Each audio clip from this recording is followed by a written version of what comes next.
અહેમદાબાદ મિત્ર ન્યૂઝમાં આપનું સ્વાગત છે। હાલોલ રૂરલ પોલીસે એક યુવકને બનાવટી સરકારી અધિકારી તરીકે ફરતા પકડ્યો છે। આરોપી ધ્રુવ કુમાર કાળુભાઈ વાળંદ, ઉંમર વર્ષ 24, હાલોલના કંજરી રોડ સ્થિત હરિદર્શન સોસાયટીમાં રહે છે।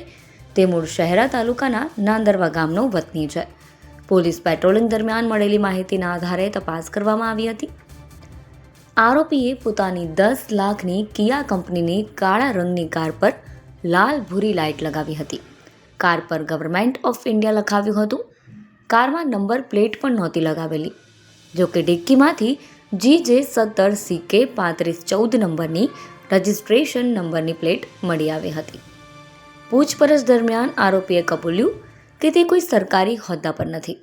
તેણે માત્ર સમાજમાં રાજ્ય સેવક તરીકેની છાપ ઊભી કરવા માટે આ કૃત્ય કર્યું હતું। પોલીસે આરોપીની કાર જપ્ત કરી છે।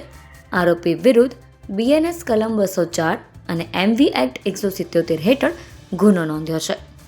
આ કાર્યવાહી પંચમહાલ ગોધરા રેન્જના IGP RV અસારી અને SP હિમાંશુ સોલંકીના માર્ગદર્શન હેઠળ કરવામાં આવી। આ કામગીરીમાં PI RA Jadeja, PSI JD Taral સહિતની પોલીસ ટીમ સામેલ હતી। અહેમદાબાદ મિત્ર ન્યૂઝની YouTube ચેનલને સબસ્ક્રાઇબ કરો અને બેલ આઇકોન જરૂરથી દબાવો, જેથી દરેક મહત્ત્વના વિડીયોની નોટિફિકેશન તમને મળતી રહે।